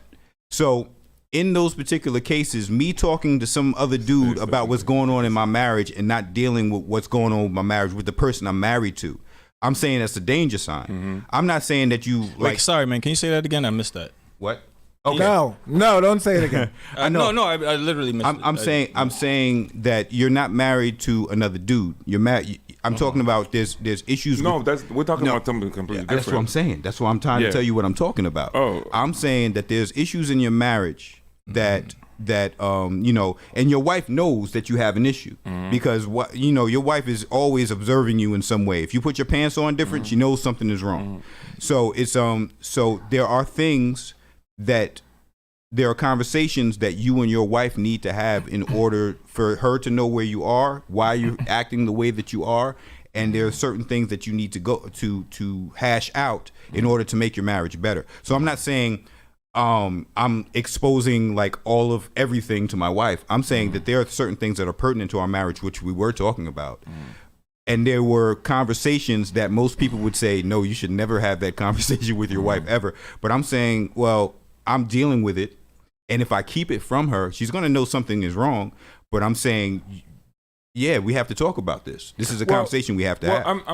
Like we're talking about. Do you mind? Yeah. All right. So it's because I'm listening to both of you, right? So it sounds like I'm just going to say it in one sentence, like, honey, I'm going for something right now. I know you could tell. I need to talk to the boys about it. Like something like that. Is that what you mean? No, it's no. Here's what I mean. I feel like there's a space for everything. Okay. There's a space which God occupies. There's a space that you go to God to as a man. Right. I don't talk to my wife about that because I need to deal with him. Okay. That. right? And if he's the glue, Yeah. if he's the glue of our relationship, he's gonna mend it. I'm not talking about the lack of communication between you and your Got you. significant Yeah, other. that's what I was saying. I'm thinking about there is a space for everything. Right. There's a space by which my wife you cannot occupy. There's a space that you do. I don't think you heard what I said. No. I'm just trying to clarify what I'm talking about. No, but I said that. Right. There's certain spaces that is for each and everybody. You know what I mean? Right. And what I'm saying is when I say to you, unto forever, like I decide to be with you forever, right? Yes, that's a decision that I made, but just also understand that there are governments. There are chains of command Right. into this thing. Right. I don't submit to you first. I submit to God first. You know what I mean? There's a God space in that in that era. And then after that, right? Sure, there are things in my marriage that I can't talk to another man about that is the nuances it has to do with that specific marriage, right? That person might not understand, that man might not understand, so then there's a space for that conversation as well, right? Now there's a space when you're dealing with that certain things, I might pull up to one of you guys because you guys might understand certain nuances better than a person that doesn't have that point of reference. But there is a space where if I have to go like, yo, iron sharpen iron, that's not another woman. Because another woman is not iron, it doesn't look like me. Yeah. That's like, yo, I don't need that estrogen right now. I need straight up like, nigga, Testosterone. head off your ass. Gotcha. And just go like I need that. Yeah. I don't need, and so that's what I'm talking about. I'm talking about there's a space for that, and I don't believe as a visionary too that all visions are meant to tell your wife. Period. I just don't think so. I think eventually you tell them, but I think in the baby stages, no. Well, in the case, because in the baby stages, they're not meant to understand everything, no matter how much they tell you. Right. So in the case of issues with your marriage, like who are you speaking to? Because it sounds like you're talking about visions or ways and directions of your marriage. I'm saying when I'm dealing with something, if the wife is supposed to be the helpmeet anyway, and I need help. True. Yeah, I'm not saying you can never not talk to your wife. Yeah. No. That's not what I'm saying. And I'm not saying, and I'm saying in the sense of there's issues with my marriage that even though I can pray about it and tell God about it, I'm saying this marriage is between two people. So if there's an issue within it, other than talking to other people or needing counsel on something, if there's an issue in my marriage that my wife needs to be made abreast of, or if it's something that I'm dealing with that she knows I'm dealing with, at least to make her aware, to say, listen, I'm going through this right now. And then we sit down and have it. Because I've sat down and had 2-hour conversations, and we've been made better because of it. I wasn't coming in all brash, like, yo, woman, we got to talk about this. And, I want to do this. And I don't care if you do it or not. No, it wasn't like that. It's like, listen, I'm dealing with this, and let's talk about it. And it's been very fruitful for our marriage, other than the times where in the earlier points of my marriage, I was listening to the older miserable men that you were talking about that were married. It's like, don't you talk to your wife about anything. Just keep her happy. It's fine. No. You got to communicate, right? Yeah, I get that part, but I'm just, let me see another way to say it. I'm just, I guess because, sorry to cut you off, baby. I guess because you guys don't know exactly what that communication is that Dwayne is talking about. You're gonna keep talking. I'm speaking in general. Yeah, you know what I mean? Speaking in general because we don't know what it is. Yeah, exactly. So it's kind of hard to. Space is saying, hey, there's certain things that you don't tell your wife, and you're saying, yeah, I get that. There are some things that you do. That you do, right? There you go. That's it. So you guys saying the same thing. All right. Let me give you guys an example, right? All right. Let me give you guys an example. If your wife, we're men, we're different, right? Mm-hmm. If your wife pulls up all of a sudden to you, right, and says to you, yo, man, my body count is like 150, and then starts to proceed to tell you exactly how she did every single man, 150. Well, what does that do to your mind? Should she have told you that? What is that? That's gonna torture you, bro, as a man. And let's say she pulled up to you and she said, in this number 50, my God, his penis was huge. In all honesty, and then begins to explain to you everything about her past life. Is that something you want to know, bro? So yeah, she can't tell you everything. Ignorance is bliss. Live in the bliss, live in bliss, brother. Because there's some things you're not meant to know, and it's okay. That's crazy. It doesn't mean you're not besties because you don't know. That's crazy. It just means that that's your past. Yeah. If you do this to me at this point of my life, and you come tell me your body count is $150, bruh, you're gonna send me spiraling down. Yeah. Yo, just be honest, bros. Yeah. Like, yo, it's gonna send me spiraling down this way. Like, yo, what is she doing now? That's What the hell? You don't need, man. Or she may not be doing anything now. She's just in the bag. But the fact that she told you, That's the point. that's what I'm saying. There are some things you're not meant to know, and it's okay. Live in that bliss. Yeah. Ignorance is bliss, man.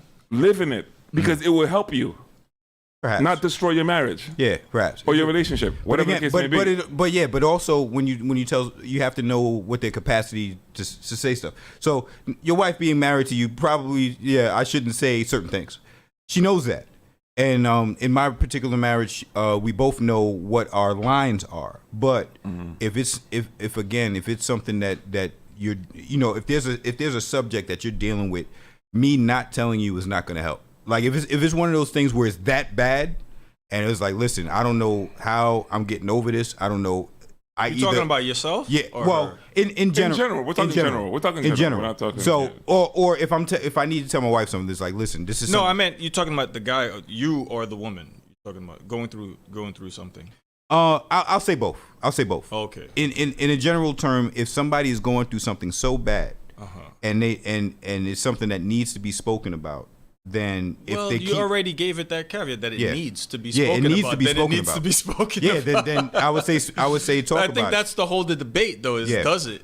Yeah. You know what I mean? What does and what constitutes? Okay, so here's the question. I'll say it's fellas. subjective to the couple then. Okay, so let me put this out to you guys, right? What are the things that a guy what are the things that you can talk about and the things that you shouldn't talk about?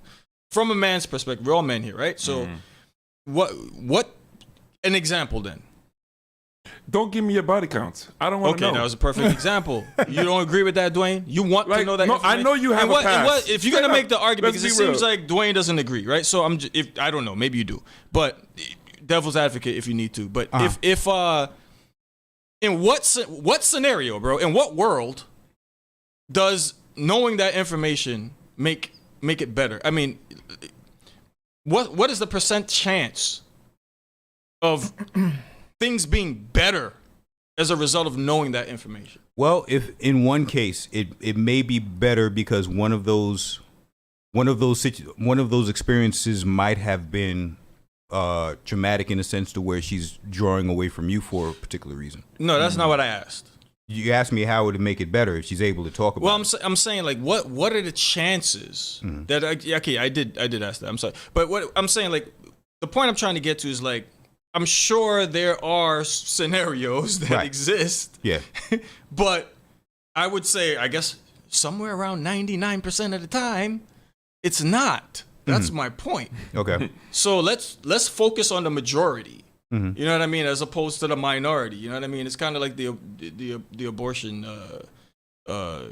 fight. You know what I mean? It's like, they try to make this. You know how you have the pro-choice against, and they make this like less than 0.0001% chance of when the woman gets raped and this thing, and they bring up this thing that is not a thing. Right. Almost ever to make their point. So you know what I'm saying? Majority of we're talking. In general, or look what Nat it's said. not. No guy wants to know that. Right. Exactly. We don't want to know the number. We don't want to know the details. And Nat said because if the body count, oh my God, Nat said if the body count includes your homie. Right. But let me ask you. Facts. Let me ask you a question though. Just shut up. Let me ask you a question. Just be quiet. Don't say nothing. Take it to your grave. Let me ask you a question. Don't tell me that. If you're so, Dwayne, are you making the argument? I just want to know what exactly with this, because you keep coming back on it, and I'm trying to pinpoint what exactly that you're arguing. You're saying that you want to know that information? No, I'm not saying that I want to know the information. I'm saying that if a particular point of information, if my wife is spiraling out of control. No, she's not spiraling out of control. I'm saying no. I'm giving you the example. If there is a point where my wife emotionally is spiraling out of control for whatever reason. And you gotta talk to her and correct it. We got that though. No, Dwayne. but sir, don't cut me off. I'm sorry to cut you off. No, but but it's just that you keep making the same point. No, sir, you would know it's not the same point Okay, if you let me finish. Okay, go ahead. I'm saying if my wife is spiraling out of control, and in order for her not to spiral out of control, I need to know that particular piece of information. That's exactly what I just said. Okay, thank you. So I got the point. Jesus Because you're making the same point, sir. Okay, bro. so make okay, so we got that. That's not what we're talking about. I gave you a completely different scenario, bro. You're asking me what at what point in knowing her body count would be. Yes, so answer. So right, I'm saying if she's spiraling out of control, and by me knowing a point in her sexual past that I might not want to know, would help her through that. Yes. Then I'm totally fine with knowing that. Is that? So, let me ask you this. How often? Hold on. Let's finish it. How often is that the case? Whoa. In this particular situation, it's the case. In this example, how often in relationships is what you're talking about right now the case? Almost never. No, it's almost never. No, Dwayne. It's happened in mine because we've spoken about things Dwayne, like that. almost never. Admit it. No, it's in mine. Never. It's in my lived experience. Dwayne, I'm willing Wait a to minute. without knowing statistics, right? I'm willing to bet on this. If I ask 100 frustrated dudes, son is back. I'm frustrated because if I ask 100 dudes, men, but you're asking me, sir. right now, but that's the exact point. This is not Family Feud. You asked me. We asked 100 men. Survey says. What are you asking me? We're talking about the rule, not the exception, Dwayne. Sir, you're asking me. And you're only focusing on the exception. I'm asking you to focus on the rule. Sir, okay, so that's what I'm asking. Can we establish? Yo. Are you incapable of doing that? Did you ask 100 men? So Hold you up, can't sir. pull Did yourself. you ask 100 men? Clipping. Are you asking me about? It's not the. What? Can we establish what the rule was again? The rule. So what's the rule? Okay, so let me make my statement as clearly as I can. Wow. Sometimes I add a bunch of stuff, right? Wow. Okay, I'm saying that the example that Space gave about she got 150 dudes in the past, right? And she wants to tell you all of them, and she wants to give you all the details. Because she's being honest. She's being so honest and just upfront and wants you to know about who she is and where she and she wants.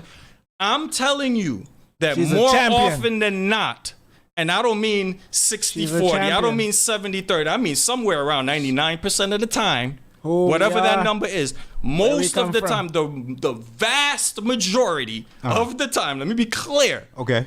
We do not want to know that information. Okay. And knowing that information will not. I'll make that statement. No. Will not make things better. Nope. It will not. It will make things worse. No man. Okay. I'm gonna tell you this. Let me speak. I can say this for 99.9%. You're gonna sit here and try to make me believe that it's the case. He's getting uppity, so I need to address this. All right. No man wants to hear that. So like I said, if it is your wife. Your wife now. Got you. Okay. You're making it personal. And mentally, she is spiraling out of control. She needs to unload something. And she needs to talk to you. Are you trying to tell me that knowing that your wife was not virginal before you will send you into such a spiral that you cannot act, you can't talk to her and help out? Dwayne, it really seems like you don't have the ability to understand the scenario. No, I can understand the scenario fine, sir. I've been doing this for a little while. Dwayne, let me address hold on, Space. Right. No, I gotta call him out on this because he does this all the time. Oh, good. Dude, it's not about that. It ain't about that. Dude, I don't care about that. I don't care. I don't care about all that energy. I don't care. I don't care either. Go ahead, dude. Okay, all right. I'm being serious. You do this often. All right. You'll take a marginal case and you'll base your whole entire podcast on talking about this marginal case when we're talking about all the other cases. Okay. I'm talking about what are you confused about? That's what I'm saying. I'm not confused at all. I'm asking you to answer that question. My question to you. What's your question? Is what is the percentage chance that is going to benefit the relationship for most men? What is the chance, Dwayne? Okay, what do you think? Not for you. I'm telling you what 99 men. I'm telling you what I think it is. And I'm not going to hold you to a number exactly, but a ballpark. Right. Where do you think that is, Dwayne? I believe it could help. That's not. You see, he's deflecting. What's the number? That's not the question. You're asking me how many. And here's the problem. How many out of 100? Here's the problem. Because you're speaking for other relationships that you're not in. But You're saying Dwayne, you're, I'm not speaking for anything. No, I'm yes, you asking are. a question. Yes, you are. Yes, you are. Forget about my statement. You're asking me about 100. You're asking me about 100 men of whom I do not know. You've asked me about something that you've asked me a question. Wow. You've asked me a question. Deflection on a whole other level. It's not even deflection because Yes, it is. Because I only speak about me. Well, so you're incapable of learning information. No, I can learn. I can learn information. I can learn information. But because there's 100 people who you think cannot handle the information, that's fine. You asked me a question that I'm answering personally. Why would you assume? You're saying. Do you know what a sample size is? Yeah. Do you know what that means? So when someone says that 100 out of, if I asked 100 men, do you know the implication of that? So I'm not trying to be facetious. I think you really don't understand. That's why you're arguing. No, I'm not arguing. Because you just assumed. Dwayne, hold on. Dwayne, you just assumed. You're asking me a question. Dwayne, you just assumed that those 100 men can't handle the question. No, I didn't say that. You literally just said that. Sir, why are you screaming? Are you in your feelings right now? Do you need a timeout? Am I the only person that heard Dwayne say that? Do you need to turn your mic off? Are you okay? Am I the only person that heard Dwayne say that? No, I know we're talking right now, but are you all right right now? Y'all. Are you all right right now? You need a hug? You want me to hug you? You want to hug it out? We're gonna hug later. We're gonna hug it out later. Okay. But Dwayne, okay, listen to me. Go ahead. You just said that. What did I say? Do you believe me, bro? I'm not gonna lie on you, bro. Ask me again. We can play back the tape. As a matter of fact, we can make a bet right now. No. Money. Ask me Let's again. put some money on it. No, ask me again. Okay. Ask me again. Go ahead. Ask me again. Go. It's funny how that changes things. No, whatever. Ask me or rewind it. Ask me again. Dwayne. Rewind it or rewind it. Whatever makes you feel better. I just want to see. I mean, this is funny. It's great, but seriously, I want to see if you have the ability to answer this question because you just deflected like a million times. Whatever. Go ahead. Answer. Do you think that the majority of the time, I'll rephrase it, right? That this is beneficial to men? Yes. Knowing that information is beneficial the majority of the time. It can be, yes. No, I didn't say it can be. No, yes. Do you think it is? Can I respond? Yes. You're delusional. Can I respond? Go. I don't agree with that. You're delusional. I think that's a woman's talking point, bro. If a woman come and tell you that she has 150 body counts, right? I can tell you that I don't think it helps. Well, no, that's not what I'm saying. What I'm saying. That's the question. That's the question. I don't think. That's the question. I don't think what it I'm helps. saying. No, what I'm saying. But that's the question. That's exactly what she said. What I'm saying. No, what I'm saying is based on what I just told you. Out of control. I'm saying that and if she you have needs to tell you that information, and she needs to tell you that information, right? Here's what I'm saying. Dwayne, regardless if she tells you, you really don't understand the question. Regardless if she tells you it or not, as a means to help her, right? It's still gonna affect you. Okay. Yeah. So it doesn't. It still doesn't help you. But you really believe it's still gonna. It's that in most it's gonna help cases, her. It's gonna help her. That's gonna be it's not gonna help you. But what I'm saying, if I'm in this with if I'm in a relationship with someone, and it is not some small thing. We're not casually talking about body count. So let me pivot. I'm saying that if it's affecting her that much, I got you. And you're telling me that you're not going to address it because you're afraid. No, you're adding stuff to the scenario. I got you. You're adding things to the scenario that's not I was like, there. yo, it's kind of punk shit. But nobody's saying that. See, that's the problem, bro. Nobody said no, that. you're saying no one's disagreeing with that. You're saying that if your woman was on 150 people and she says it doesn't help it at all. The scenario as given. Exactly. Rick, as stop. Given. Rick, hold on. Sorry, Rick. Hold on. I know you're defending me, but Rick, Dwayne, no, I'm not defending I can't let anybody. Dwayne do this. No, I wasn't letting Dwayne. Wait. Oh no, I'm the villain. Let's go. I'm not letting him do anything. Hold on, Rick. No, I wasn't letting him do anything. Hold on. I am holding on. Dwayne, you are creating a straw man. This is exactly. Let me tell you what you're doing wrong. I'm gonna call you out on this. You know I love you. I don't care. But you're creating you're wrong. Okay. You're creating a straw man. Do you know what that is? Jesus Christ. Yes. It's a fallacy. I don't know. Not everybody knows. Yes. Okay, Space. Do you know what that is? I don't know what that is. There you go. Now everybody knows what that is in debates, right? Right. So a straw man it's a fallacy. is here I am. Person A puts a thought forward. Person B is trying to argue against it. So they reposition person A's position differently, even slightly, and then debunks it. Got it. Okay. There you It's go. fallacious. That wasn't. We It's never a gave you that. fallacy. You keep on bringing up this Well, point. if you use your Hold, inside Dwayne, let me voice, I might finish. hear you. Dwayne, you're wrong though. You're just dead wrong. No, we were you're talking bringing about- Up, you're we were bringing up a talking about- marginal, You might- a marginal circumstance Yeah, it's that my we're circumstance. not talking about. We were Okay. talking all about what conceded. Space said. Okay. We all conceded that in that situation, yes, that would make sense in that scenario. And Yes. the point is that is extremely rare. And I'm trying to get you to acknowledge that, and you're like, you won't.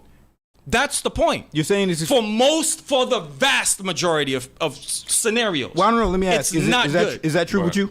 Wait a minute. He just said that a million times. Ricky Okay. said it a million. Everybody, Sir, everybody I was agrees. asking, I was Hold asking on. Answer Space. the question. I was Hold asking on. Space. Hold Serious. on. Let me Space answer is the over here. question. So you Answer the question. Have you in the ever 15 been in minutes a that we scenario talked that- about it, Yeah, you no. didn't hear him say I it. didn't on. hear you in my monitor. Hold on. So Hold is on. that what you said? What? Like, is that Is true that for you? true for me in Yeah. terms Is of that what? true for you? It would not help at all in your marriage. If she comes up Like- and tells yeah. me 150, That Hell would help. 150. Okay. And describes that describes wouldn't all of help it. you. Hell no. Okay, so I can tell by No. those two. That's fine. I could, based on them, yeah, because I No. can talk to them. I don't wanna know you that. you really that way, bro? Like for real? You being serious right It now? would- it would help you him. really believe It would help that him. this information is beneficial to most men? You really believe that? There's two of them in here. You actually want- Yeah, this, no, this, You really believe that, Dwayne? Nope. For real? Or you just feel like you got to defend the point? 'cause no, you got- I'm not and the defending thing the point. is- and the I'm thing saying, is- I'm saying let me just in say the this. circumstance that I told you. Let me just say this. I'm 'cause saying I that- hear this narrative a lot. I hear this narrative a lot. right, Let me never just mind. pivot. Let me Yeah, pivot. I'm Let me saying the pivot. circumstance I just told We're you. not talking about a let me- specific let me circumstance. pivot, let We're me talking pivot, about let me in pivot. general. But you can't say in general if there are No, that circumstances is where it what goes we're against you. talking Guys, about, let me Dwayne. We're pivot. talking about in general. Pivot. Let me pivot. Why from there. is that so Then pivot. hard for you? Let's pivot. No, yeah, because I don't. I mean, that's let's- it's general. I'm Let's saying that. pivot. We don't want to travel. Let's Yo, pivot. All right, I fine. think the operative word in some cases is discretion, right? Yeah. There are things that is Yep. gonna do more damage than it does good, right? It's better that the person keep it to themselves. Right now, if you're in your scenario, let me just try to paint the scenario in my own head. Your wife is, or your significant other, whatever the case it may be, your partner is spiraling out of control, and then usually when you spiral out of control, right? Telling you my dirtiest secret is not really what is the main thing that's going to help me, Well, right? Well, I prefaced that in the beginning. Outside of your therapist. Yeah, I prefaced that in the beginning. Because that's why a therapist is involved, right? The reason why you go to a therapist is because a therapist is neutral and they don't need it, they don't have any history with you. The reason why you don't go to the person that lives inside the house with you is because they live with you, right? And they are in your space and they know every little thing about you. Right. So what's gonna happen is you're going to affect them a whole lot more than a therapist that doesn't know you, that you just give information to, right? So what I'm saying is, again, we're going back to that whole space of everything has its own space that it needs to operate in. Right, but I prefaced So that in the beginning. I said that there's going to be certain things that, is spiraling out of control, and she absolutely feels like she needs to tell me that I slept with 150 men and 50 of them was better than you. Right? Well, I don't. Well, guess what's gonna happen? I'm gonna give you a scenario. Oh, you don't like that That's part? like No, it's fine. That's Oh, like okay. me, No, actually, that's it's like fine. me jumping in the ocean with a person that can't swim. We both gonna drown. You like Right. that part, Dwayne? No, it's fine. We've Listen had to what I'm conversations. saying. Fine. We both drowning because yeah. this what's gonna happen. You're gonna tell me 150, and I'm gonna be here supporting for you. I'm like, yeah. I'm like, oh man, you know what? Breakthrough happened, and in the back of my mind, I'm gonna be thinking about who's that other 50 dudes. Right. So she can't say that. That banged her way better than I could Right. ever So do she it, can't say that to you. right? I'm saying. Well, So what I'm saying, but I is, prefaced that already. it has the image of acting like it's rewarding and it's fulfilling, and we had a breakthrough, but it will send both of you guys spiraling down, especially for the man. It might. Well, maybe. but Hold on. I cannot help but point out that the only way. Okay, so we're assuming that this is somehow beneficial to her. So what she needed to make happen was to hurt you really bad so she could feel better. Well, no, that might. Because that's all she's doing. That might- How could that possibly be something that's? She has to clear her conscience, according to Dwayne. You got to talk about it. You got to get into it. No, that's not clearing your All the conscience. details. That's just basically All saying. the Let me just say this. Let me just pivot. Like, Yeah, that's all. a lot of times Another pivot. Let's go. I hear women say, "Oh, you men can't handle certain things," and Right. and stuff like that. Right? And here's the truth of the They matter, right? always say that Like, yeah, when like- it's something that's some some effery, bro. You know what I'm saying? Like it's always some scenario like that where I got to deal with some garbage. So because I don't want to deal with the garbage, I can't handle. What do you mean handle? I think that's that's not even the spirit I'm coming at it with. And I'm just I'm just pivoting to something. Okay, pivoting. We don't want to travel. We don't want to travel. We got to pivot. But we'll probably talk about this. I just think it's such a weak statement to say. Yeah. Right, because it gives the impression of the person being weak. Yeah. Right. Like you're weak. You can't handle this. And she doesn't think Dwayne is being. I am. I'm withholding facts. Listen. But I'm being very honest about my situation. It's not. Don't make Dwayne drop it like it's hot. No. Don't make that. Okay. So here's. We don't want to know what Dwayne is. Dwayne just don't want to admit that he's wrong. No, I'm not. I'm not wrong. I'm not wrong. But listen to what I'm saying, Dwayne. I'm not wrong. Let me rephrase it one more time. I'm not wrong. Let me rephrase it one more time, and I'm gonna leave it alone. I'm gonna ask you the question now, directly, right? Directly. If let's throw his caveat in there of saying that she's spiraling out of control, right? She's spiraling out of control. She goes, "Oh my God, I'm spiraling out of control. She must be. I don't know what I'm doing. She's been spiraling for a while. Oh my God, I'm spiraling. Right? She's spiraling out of control. She feels like in order for her to stop spiraling, and this is the confusion that I have with this. In order for her to stop spiraling, I must tell Dwayne that guy number 50 was better. Did me way better than Dwayne is the only guy I ever heard say this. Like, this is gonna help me. Like, made love to me way better than you could ever do it, and I cannot stop thinking about him. Well, okay. As a matter of fact, when I think about him, when I do you, I'm thinking about him half the time that I can't nut. I think right. And so this is what I'm saying when they come tell you these grossing details, right? Yep. And then expect you not to spiral. This is wonderful for the relationship. So this is what it is. But no, she's being transparent. She's extremely transparent. So she's saying, I'm painting the picture, right? So she's saying, in order for her to get over what she's getting over and to stop spiraling, because she can't stop spiraling, right? She needs to tell you this information. Not that she feels that she's making. She told you, you're a man of understanding. You said, I understand. And now she's better. How do you feel afterwards? I feel all right. I'm good.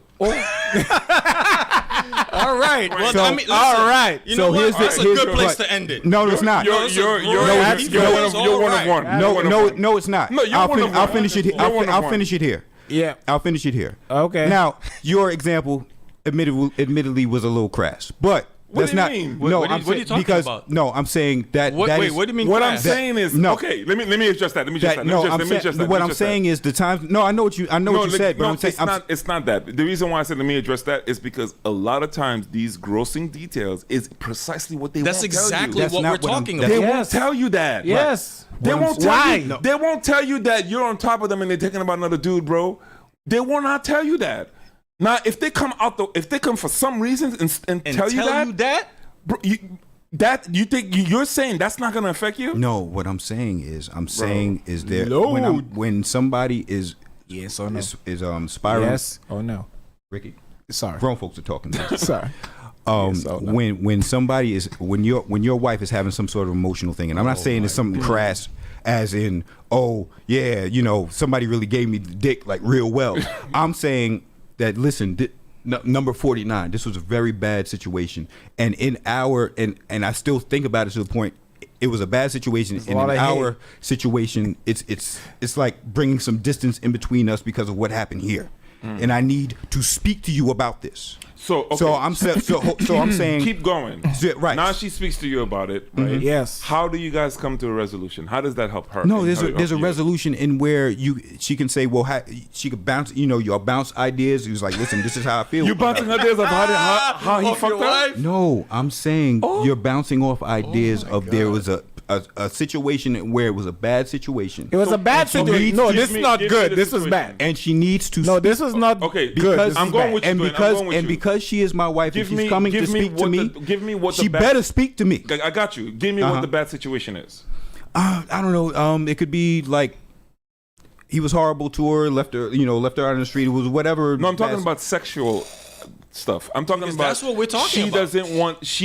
We said body 150 count, bodies. sexual. Body That's count. sexual. We talking about sex. Sexual. So what is the bad thing? So why are we ignoring with number that? 49? What is the bad thing that she went through that she absolutely needs to tell you? I don't know. Hypothetically, it could have been violent, and because it was violent. So he was violent towards. Yeah.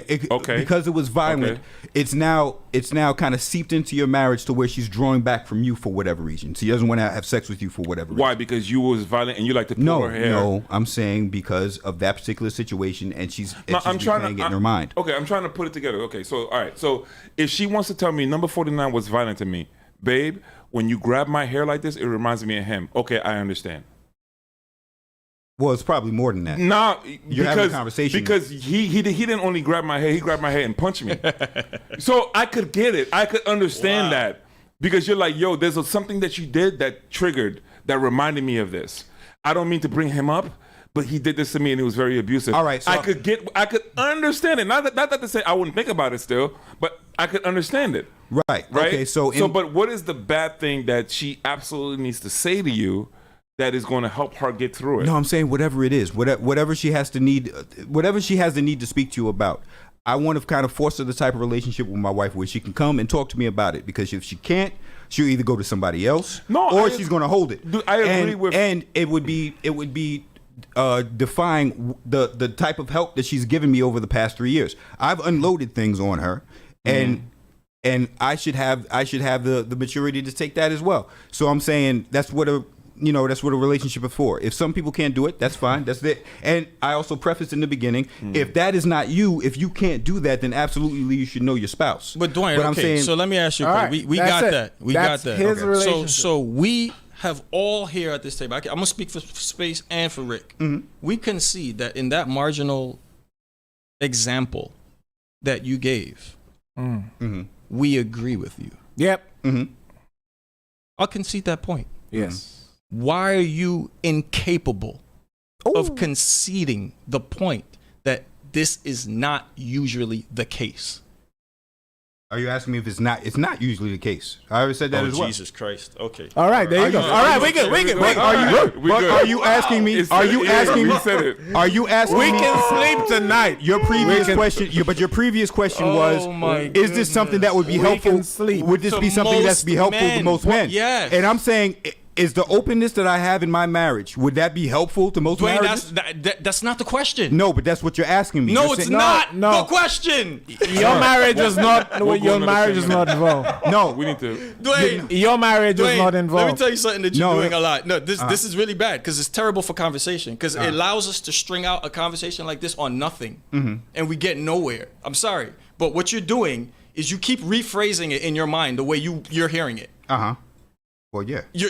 Okay, you don't see a problem with that? Well, if I hear it, I'm responding to it. Yeah, Go but ahead. it's wrong. That's the problem. yeah, Why? no, I like mean- you're the biblical absolutist, right?